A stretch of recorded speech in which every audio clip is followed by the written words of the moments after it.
Bueno, se escucha de fondo las canciones de la procesión de Corpus Christi, que coincide con la celebración de la misa. Lo que pasa es que no sabía con seguridad a qué hora iba a pasar, si no quizás hubiéramos podido prever algo. Pensando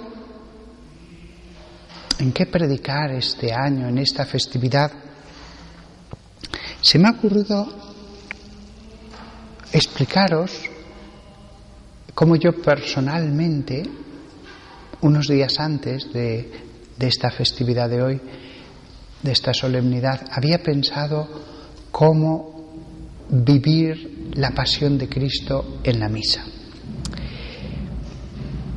Voy a predicar esto porque no es que la Eucaristía simplemente esté en la misa, sino que la misa es preparación para la comunión, es diálogo con la Eucaristía, es oración con este misterio eucarístico. No es que en la misa esté, sino que la misa forma una unidad, una unión, un entorno óptimo, una adoración perfecta alrededor de la Eucaristía. Hay una fórmula teológica que nos enseñaron en el seminario que merece la pena ser meditada toda la vida.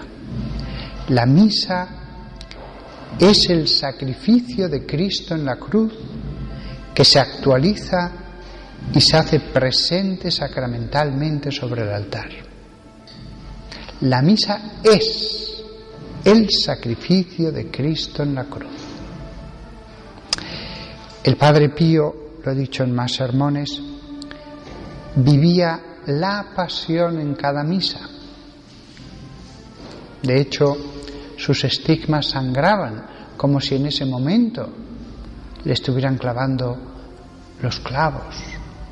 Él la vivía, pero es que su cuerpo reaccionaba con el dolor de la pasión. Eso lo explicó a los más íntimos muchas veces. También explicó que para él cada rito, cada ceremonia tenía un simbolismo respecto a la pasión. Cada momento de la misa le remitía a un momento de la pasión. Entonces, aquí es donde viene mi sermón. Hace unos días se lo dije a una persona que está aquí. Le dije, me gustaría profundizar más en esta vivencia de la misa como pasión. Ya tenía muchos aspectos de la pasión puestos en mi modo cotidiano de celebrar la misa, pero pensé, no, ahora profundicemos en la misa como el tiempo de la pasión. Por supuesto que la misa se puede vivir de varias maneras. Se puede vivir también como el cenáculo y todo el tiempo estar alrededor de la misma mesa en que estaba Jesús y los apóstoles. Se puede vivir, también he dicho algún sermón sobre el tema, o varios, la misa como la vida de María, los momentos de la vida de María, alrededor de Jesús, Jesús dentro de María, la Anunciación, etc. El que yo os voy a decir ahora no coinciden todos los simbolismos con otros que yo mismo os he dicho en otros sermones, porque la misa no hay una única forma perfecta de meditarla en sus símbolos. La misa puede ser vivida de distintas maneras.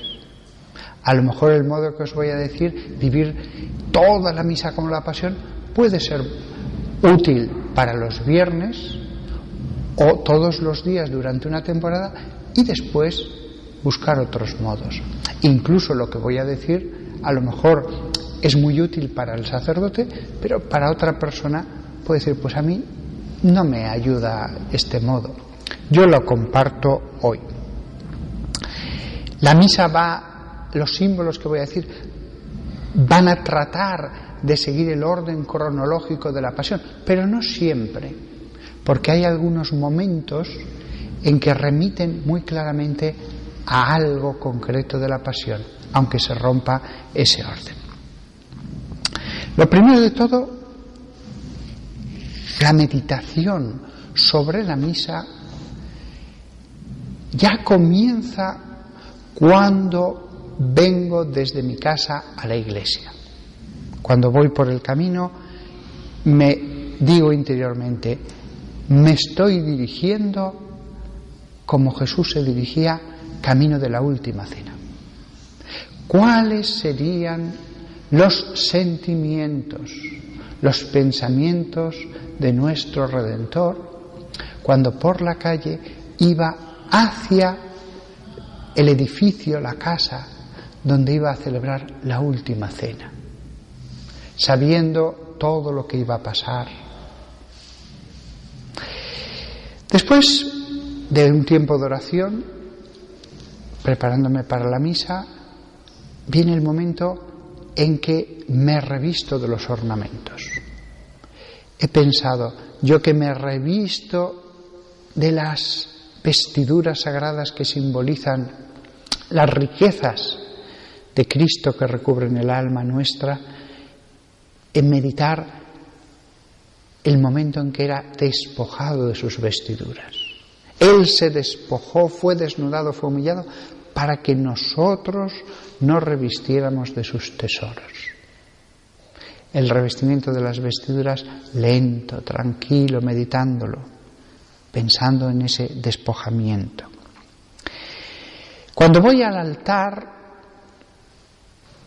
dado que al ir a la iglesia he meditado, voy al edificio donde se va a celebrar la última cena antes de la pasión.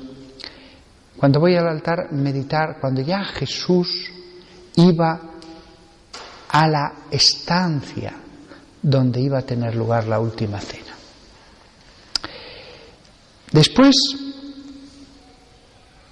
llega el momento en que el lavado de Jesús, de los apóstoles, es el yo confieso, el Señor ten piedad. Trato de purificarme antes de sentarme con los apóstoles. Jesús lavó los pies. En ese momento yo no me voy a confesar, ya se supone que me he confesado para celebrar la misa. Es el momento de quitar el polvo, de quitar las últimas suciedades que se hayan podido pegar, pero ya pequeñas, veniales. Ese es el yo confieso y el Señor ten piedad. Y entonces viene la liturgia de la palabra. La liturgia de la palabra, el Padre Pío la meditaba como la oración de Jesús en el huerto de los olivos. Incluso algunos dicen que estaría 3 horas, por lo menos una seguro. Si fueron 3 horas, o por lo menos podemos dividir ese tiempo indeterminado en 3 fases, podemos ver allí la primera lectura, el Salmo, la segunda lectura, el Evangelio. El tiempo de la escucha como tiempo de oración en el huerto de los olivos. Cada uno escucha personalmente, cada uno escucha a solas. Jesús en ese momento también estaba a solas. Después viene la preparación de las ofrendas y las oraciones de bendición. Eso coincidiría entre las 7 y las 8 de la tarde con lo que algunos llaman la cena legal. Las bendiciones que hay, primero la disposición del pan y del vino, eso lo hicieron los apóstoles, era parte de la Pascua judía. Por eso se llama la cena legal, la cena mandada en las Escrituras para la Pascua. Y además refuerza esto el hecho de que las bendiciones que hace el sacerdote con el pan y el vino son unas bendiciones iguales a las rabínicas para ese momento de la Pascua. Así que la preparación del pan y del vino y las oraciones, el momento de la última cena, la cena legal. Después viene el lavabo de las manos, que a mí me recuerda de nuevo cuando Jesús lavó los pies. Me lavo solo las manos, pero en el fondo, en ese gesto le pido al Señor, como Pedro, que me lave todo entero. No solo los pies, sino la cabeza, el cuerpo, todo. Después, en ese tiempo, hasta la consagración, es cuando vendría, y cada uno lo puede meditar en la disposición que quiera, la captura de Jesús, Jesús es atado, Jesús es presentado ante Anás, después ante Caifás, Jesús entre soldados, es llevado a la prisión. A las 7 de la mañana, probablemente, Jesús ante Pilato, Pilato que lo manda Herodes, de nuevo ante Pilato. Y justo antes de la consagración, en las 2 últimas páginas o la última página, la coronación de espinas, el ecce homo, el vía crucis. Y en los últimos párrafos, la crucifixión. Cuando llega el momento de la consagración, el sacerdote eleva la forma. Jesús lo dijo, seré elevado, el Hijo del Hombre va a ser elevado. Cuando es alzado, eso simboliza el alzar de la cruz. La cruz se pone recta en el monte Calvario. El momento en que eleva el cáliz no requiere pensarlo mucho, es los ángeles derramando. Me les imagino como en el cuadro de Rafael, con unas jarritas pequeñas de cristal preciosas, las gotas de Jesús que han recogido de la cruz, pues así se llena el cáliz de toda la sangre derramada hasta ese momento en la pasión, en la flagelación, en la coronación de espinas, etc. Después, entre esa parte en que la cruz se pone de pie y el momento en que de nuevo el sacerdote eleva el cuerpo y la sangre de Cristo, las 3 horas de la pasión de Jesús. Las 3 largas horas las podemos vivir de un modo resumido, pero intenso, viviendo cada día, los que van a misa todos los días, ese momento de la pasión. Jesús ya está en el altar y en el momento en que el sacerdote toma el cuerpo y lo tiene elevado, me recuerda al momento en que el único que iba a ser sacerdote entre los que estaban allí en el Calvario, que era San Juan, pues San Juan toma el cuerpo y lo que quedara de sangre dentro en sus manos. Yo hago este gesto, pero San Juan también hizo este gesto cuando se subieran siervos de José de Arimatea u otros a la cruz con 1 o 2 escaleras, o quizás el mismo José de Arimatea y Nicodemo, lo desclavaran y lo pusieran en los brazos de San Juan, que se habría subido hasta la mitad de la escalera. El momento en que digo por Cristo, con Él y en Él, a mí me recuerda ese momento en que se toma el cuerpo de Cristo y se pone en el regazo de María. San Juan pasa a María. El Padre Nuestro, aquí se rompe el orden cronológico, el Padre Nuestro sí que remite totalmente al momento en el que en la última cena los 12 se pondrían de pie y rezarían el Padre Nuestro. Hasta entonces todo lo que habían hecho había sido judío, había sido la cena legal, los salmos prescritos, las oraciones de bendiciones prescritas, pero casi seguro, aunque no lo digan los evangelios, que Jesús diría, y ahora vamos a orar la oración que os enseñé. porque quería que aquella cena se transformara ya en la primera Eucaristía. Quizás lo hizo antes, quizás después de la consagración. Yo me inclino a pensar que fue después de la consagración, porque la sobremesa fue larga y fue un modo de después no poner tantas cosas al principio. Entonces me imagino que en ese momento estoy al lado de los 12 y alrededor todos del altar con Jesús mismo. Incluso a veces también me gusta cambiar el gesto, porque así como el sacerdote ante el templo oraba así, sin embargo cuando privadamente los judíos rezaban, y seguro Jesús cuando recitaba el Padre Nuestro pondría las manos con este gesto que estoy haciendo, más hacia adelante y más bajas, como diciendo: aquí está mi oración. Ese momento del Padre Nuestro remite sin ninguna duda a ese momento de la última cena. Después, el momento en que parto una partícula de la forma, a mí me recuerda la lanzada. ¿Por qué? Porque cuando la forma es reconstruida, se vuelven a juntar los trozos, sobre todo si se ha partido del centro, aparece la forma entera, pero como si tuviera la llaga de la lanzada, la apertura. Después, el momento en que el sacerdote dice: este es el Cordero de Dios. Recuerda el momento en que Pilato dijo: he aquí al hombre. Ecce agnus Dei.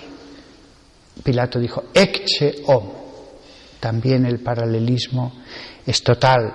Uno se puede imaginar a la multitud diciendo: crucifícale, crucifícale. Después, el momento de la colocación de la Eucaristía en el sagrario es como cuando lo depositan en el Santo Sepulcro. El momento después, en que se purifican los vasos sagrados con agua, ese agua representa el llanto de María en la Pasión.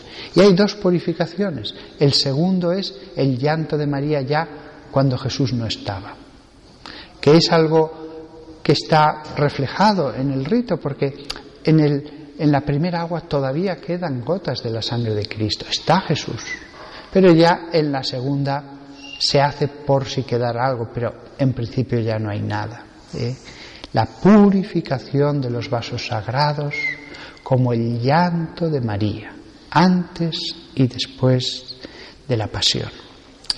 Y ya lo último de todo, cuando voy a la sede o cuando voy al ambón para dar la bendición final, la oración final, imaginar que acompaño a María desolada a su casa.